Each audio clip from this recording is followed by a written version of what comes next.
Hola, ¿qué tal? Mi nombre, Francesc Torres, ya lo sabéis. Bueno, vamos a hablar hoy de programación de cuello, ¿de acuerdo? Unos tips, va a ser muy rápido, no te vayas. Bien, lo primero que debemos saber es que vamos a obtener cortes en plano sagital. El sagital va a ser prácticamente una sola secuencia, puede que haya una segunda, pero lo que debemos tener claro es la cobertura que debemos darle y la dirección de fase. De entrada, dirección de fase, yo no recomiendo para nada que sea anteroposterior, yo recomiendo que sea una dirección de fase cráneo-caudal y para eso cambiaríamos este valor. Al cambiarlo aquí nos da ciertos errores y por lo tanto vamos a ir a ver qué haría. De entrada en antero-posterior podríamos dejarlo 220, que no cortemos nariz ni parte posterior del cuello en función del paciente, colocación, tifosis, etcétera, tendremos más o menos. Y una cobertura más o menos estándar de los cuellos puede ser tranquilamente 220. Esto nos va a permitir estudiar desde por encima de lo que sería fosa nasal hasta aproximadamente cricoides, que es la zona que debemos estudiar también, justo la parte alta del esternón posterior a ellos. A partir de aquí, ¿qué tenemos? ¿Qué debemos fijarnos? Bueno, que tenemos una complicación con los foldovers, las direcciones de fase. Vamos a ir viendo hasta dónde nos deja modificar y cambiar sin ningún tipo de conflicto, pero ya sabemos, por ejemplo, que habrá una diferencia importante en el momento en el que apliquemos el valor sense. Cuando aplicamos waves, aquí vemos, tenemos 220 más 110 más 80 y ya nos quita el error. Si nosotros aplicamos una aceleración de imagen sense, nos va a dar ya algún problema. Solucionándolo, fácil, aplicando el doble, vamos a ponerle 180 y 180, esto va a ser 190, perdón, y 190. Esto va a hacer que la suma de dirección de fase de pies, cabeza y el filo view sume 600. Con esto ya no tenemos ningún tipo de solapamiento. Este es un hándicap que tenemos con este tipo de máquina. Estamos en un tiempo de 5:42 con cortes de 3,5. Podemos subir tranquilamente en el sagital a 4 milímetros, no hay ningún tipo de conflicto, de problema con ello. Y reduciremos el número de cortes si hiciera falta. Bien, probablemente para un sagital que es prácticamente orientativo con 30 cortes, 28, dependiendo la estructura del paciente, el tamaño del paciente, tenemos suficiente. Y a partir de aquí ahora iremos a ver el número de lecturas. Con 2 lecturas tenemos también más que suficiente. Fíjate que 2 lecturas, una aceleración de 1.5, 1.6, vamos bien, sin ningún tipo de solapamiento. ¿Ok? Perfecto. Planificación sagital hecha. Obtenemos esta imagen de buena calidad en la cual ahora planificaremos los axiales. En los axiales y coronales, fijaros, va a ser donde más cambios vamos a tener. Atención, porque axiales y coronales vamos a tener que modificar. Vamos a ver cómo primero modificamos tamaño, grosor de corte, dirección de fase y luego cómo angulamos. Vamos a estar bien atentos a esto. Por ejemplo, grosor de corte para un estudio de cuello. A ver, hay centros en los que se hacen de 4, de 5, de 6 y se estudia todo el cuello. Lo ideal es grosor de corte de 3 milímetros, porque hablamos de cuellos patológicos, de cuellos donde estamos hablando de neoplasias, ¿bien? Entonces, o descartar neoplasias. Y para esto, ¿bien? Debemos utilizar grosor de corte bien finito. 3 cada 0.3, ¿ok?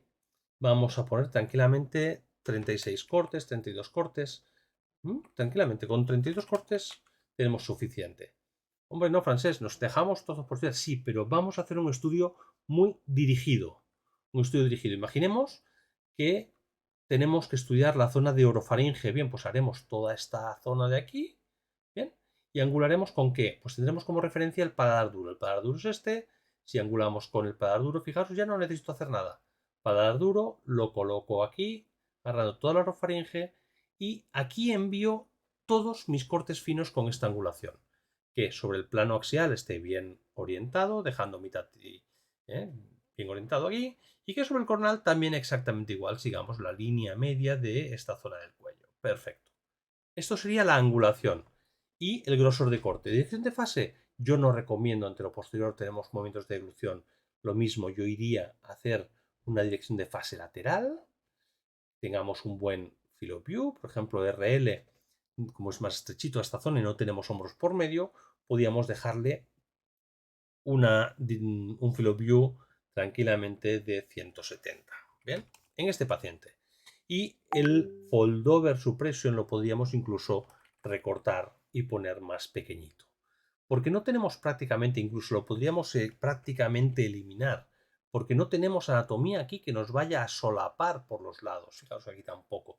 No nos metemos en zona de hombros. Bien, en este caso lo dejaríamos así, 3 milímetros. Fijaos que tenemos un T2 con 4000 de TR, 80 de tiempo de eco, por lo tanto hemos bajado el tiempo de eco bastante, nos va a permitir hacer un estudio bastante bueno. Como estamos trabajando con tiempos de 2 minutos, podemos permitirnos el lujo de bajar el voxel un poquito más, estar trabajando con voxels de 0,9 tranquilamente, y la matriz de reconstrucción la podemos bajar un poquito más, tranquilamente a 0,66 aproximadamente. Y esto nos va a dar una matriz de 320, que para cuello con 2 minutos y medio vamos a trabajar súper bien, súper finos, y además tenemos 3 lecturas. Acordaros que podríamos incluso bajarlas a 2. Si estamos en 1,5, vamos a tener con una antena totalmente dedicada de cuello, vamos a tener una señal buenísima y podríamos estar trabajando incluso por debajo de los 2 minutos sin necesidad de aplicar valores de aceleración de Compressence. ¿Ok? Perfecto. ¿Cuál es la diferencia con respecto a la otra angulación? Fijaros, si yo quiero angular y tengo una lesión al nivel de la zona de laringe, lo que debo angular y obtener la imagen es perpendicular a esta zona. ¿Qué haría? Angularía estos cortes finos de esta manera, perpendicular a esta zona anatómica. Bien, esto sería perfecto. Aquí habría una variación, tenemos anatomía a los lados, vamos a intentar entonces, darle un sobremuestreo que nos permita no tener ningún tipo de error por lectura de la anatomía que da fuera del filo. Ya estamos a 3 minutitos, con este sobremuestreo tenemos más que suficiente y vamos muy bien. Si queremos, aquí podemos aplicar factores de aceleración como tú ya sabes, ¿ok? Perfecto. Bueno, ¿y el coronal? El coronal exactamente igual. Si tengo que estudiar una imagen coronal de esta zona inferior, pues lo dejaría tal y como lo veo aquí, angulado, este coronal perpendicular al otro axial que hemos obtenido. Bien, vamos que la dirección de fase ya es lateral, podemos reducirle el field of view lateral de esta anatomía, ¿no? Porque aquí lateralmente no tengo prácticamente nada. Cuidado porque a este nivel ya tenemos la anatomía que debemos estudiar. Bien, podemos, el grosor de corte, por supuesto, 3 milímetros, el gap cada 0,3. Esto no debemos olvidarnos de hacerlo siempre. Y a partir de aquí, el número de estudios o de cortes que necesitemos. Si estamos estudiando esta zona, pues la angulación sería así, colocaría esto para ver también la zona de la boca, pero sería así. ¿Queremos ampliar más cortes? Pues ampliamos un poquito más de cortes. Pensemos que estamos trabajando con tiempos muy razonables y una resolución muy buena. Estamos trabajando a 0,9, nos va a subir el tiempo. Esto lo podemos reducir más porque estamos trabajando con píxeles pequeñitos, matriz de 288, 300 prácticamente, en 4 minutos y medio. ¿Que no queremos esto, que queremos más aceleración de tiempo? Apliquémosle un poquito de Compressence o quitémosle una lectura si estamos trabajando con 3, dejémoslo en 2 y sin Compressence 3 minutitos, una secuencia buenísima. Perfecto. Bueno, Francesc, ¿qué falta o qué pasa con el resto de anatomía?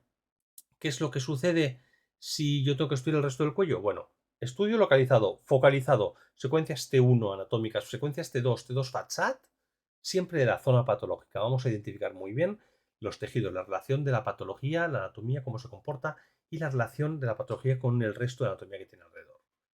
Después, ¿qué podemos hacer? Una sola secuencia cubriendo el resto de anatomía, por ejemplo, en STIR o un T2 FATSAT para ver si hay algún tipo de alteración. Y con eso cubriríamos el resto, pero hemos estudiado muy bien la zona patológica. Bueno, ya sé. Decirlo es muy fácil, pero ¿cómo programamos esa parte del cuello con cortes más gordos? Vamos a verlo. Venga. Bueno, pues tenemos aquí una secuencia, por ejemplo, una STIR, como había comentado antes. Vamos a abrirla y vamos a ver. Recordemos, si hemos angulado aquí abajo la secuencia patológica, pues tenemos una lesión del laringero, ¿qué haríamos con esta secuencia STIR? la parte de encima y entonces angularía con esta anatomía. Bien, el resto de zona anatómica lo hemos estudiado con angulación y consecuencias finas que toca aquí, y la más gruesa, fijaros que ya estamos trabajando con un grosor de 4, gap de 4, bien, pues aquí no hace falta nada más, con esto haríamos. ¿Ok? Si estamos estudiando esto con cortes finos, ¿qué haríamos aquí abajo? Pues la secuencia, por ejemplo, STIR digo porque es una secuencia que nos da mucha información. Angularíamos esta secuencia axial del resto del cuello, solo una, utilizando esta angulación. ¿Bien? Bueno, pues ahora sí, te espero en la siguiente clase de cabeza y cuello. Hasta luego.